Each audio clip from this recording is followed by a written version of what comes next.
Powered by the Montana Television Network. This is the Noon News from Montana's news leader. Good afternoon, and thanks so much for joining us today. I'm Aja Goare. Our top story this afternoon, Tropical Storm Harvey made landfall for the second time in a week, hitting southwest Louisiana and also punishing Texans right across the border. Already the death toll is 30. CBS's Don Champion reports from Houston. Torrential rains and flash floods submerged Port Arthur, Texas Wednesday morning as Tropical Storm Harvey slammed ashore. Every highway is closed, so we can't get out anymore. We can't evacuate. The town's mayor estimates 20,000 homes have water in them, and there is growing concern about some people getting trapped. On social media, some flood victims tweeted desperate pleas for help. The water is flowing in. People who fled to the city's Civic Center found even more misery. Everybody needs to start kind of going into that survival mode and start trying to get yourself to higher elevations. In Houston, the sun is finally shining again, but it could be weeks and even months in some places before the floodwater recedes. For now, more than 30,000 people are packed into shelters across Texas. Michelle Lavin and her family had no cots to sleep on when they arrived at the city's main shelter, which was operating at double capacity. Houston wasn't prepared. The government wasn't prepared. The mayor wasn't prepared. 2 more mega shelters are now open, and officials say additional supplies are arriving daily. The federal government is in this for the long haul. We will continue to support the people of Texas. After 2 landfalls in less than a week and record-shattering rainfall, Harvey is finally starting to lose some steam. Don Champion, CBS News, Houston. The storm is headed north toward Arkansas, Tennessee, and Missouri, where more flooding is possible. Here in Montana, the Rice Ridge Fire near Seeley Lake is now burning more than 32,000 acres. Nearly 1,000 homes have been evacuated since Monday. The evacuation order states if residents do not leave, they understand emergency responders may not be able to help them in the event of an emergency. Although conditions are worsening at the Rice Ridge Fire, fire bosses are confident they can contain the blaze before any structures are lost. The new evacuation orders were put in place after winds shifted and forced the fire south. The reality is that we need to know and have a better idea of what the fire is doing and get some of the lines in. We want to make sure that we don't bring people back into the area too early and then have to do this all over again. But we certainly don't want to keep people out any longer than possible. And because of this fire, SeeleySwan High School students won't start class until next Tuesday. School was supposed to start this week, but Missoula County Public Schools canceled classes because the school is in the middle of an evacuation zone. The district will provide more information this weekend regarding alternate locations for school or reopening the school. The Myers fire burning near Phillipsburg exploded, prompting new evacuation warnings in southeast Ravalli County. 225 homes are under evacuation warning as the blaze devours more than 22,300 acres. The warning impacts residents in the East Fork area from Teepee Creek to Little East Fork. The fire burned about 5,000 more acres yesterday alone. It's just 5% contained. And the Mendenhall fire burning in Sweetgrass County is now 70% contained. Pre-evacuation notices have been lifted for residents along the West Boulder Road within Sweetgrass County. The fire is burning 1,275 acres a half-mile south of McLeod.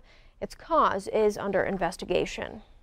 We turn now to the weather scene with Ed McIntosh, and when it comes to the air quality and the fire danger, we're still not out of the woods. Boy, we still have a lot to talk about, Asia. Today, we're still watching those critical wildfire conditions across western Montana as we continue to even watch some of the haze across the eastern plains. And of course, Seeley Lake remains at that hazardous conditions, in fact, at the very top of the scale for the hazardous air quality there.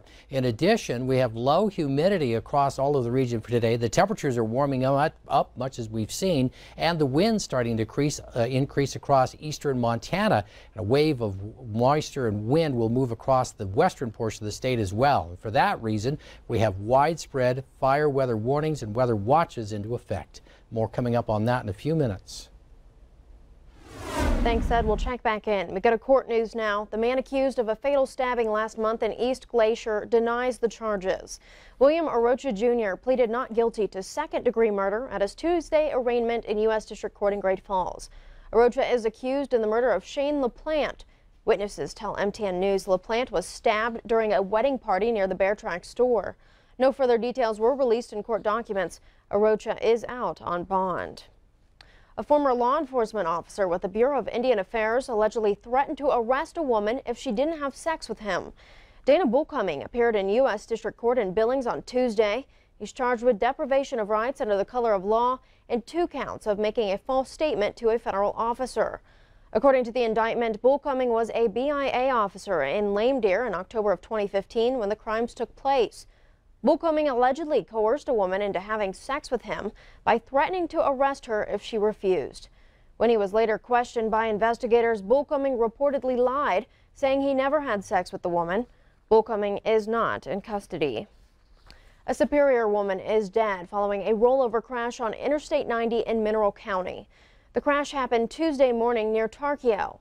The 68-year-old woman was westbound on I-90 when she drifted off the side of the road and overcorrected. The vehicle went into the median and rolled. The woman was not wearing a seatbelt and was ejected. She later died at the hospital. Her name has not been released. The Guardian reporter assaulted by Montana Congressman Greg Gianforte in May claims Gianforte broke his promise of an interview. Ben Jacobs alleges Gianforte is continuing what he called a, quote, pattern of avoiding responsibility for his actions.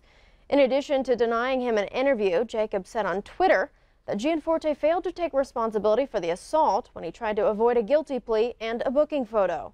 Gianforte's team says the congressman never offered Jacobs an on-the-record interview, but says Gianforte will be happy to give Jacobs an off-the-record meeting. Gianforte was ordered to pay a fine and complete community service for the body slamming incidents. As Montana's state budget heads toward deficit spending, Governor Steve Bullock formally asked state agencies today to submit plans for up to 10% in spending cuts. The request went out this morning, asking plans to be submitted by Friday.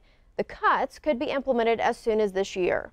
The state's budget woes stem from lower than expected tax revenue and the escalating firefighting costs this summer.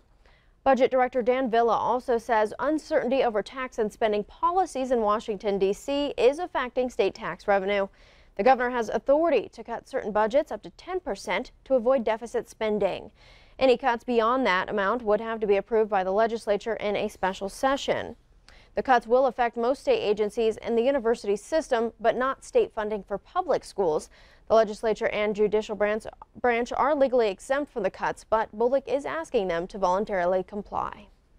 Before we get to break, a bear was euthanized this morning after it was caught wandering through a Billings neighborhood. Montana Fish, Wildlife and Parks first tranquilized the bear and hauled it off in a cage around 8:30 a.m. Billings police were called to the Heights neighborhood where a bear was climbing fences behind a home on Ahoy Avenue and Bench Boulevard.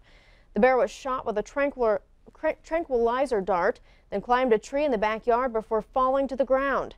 FWP reports it euthanized the bear because the bear had internal injuries, likely from that fall.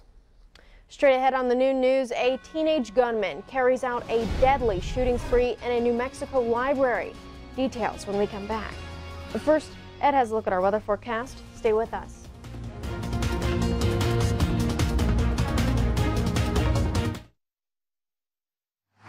You're watching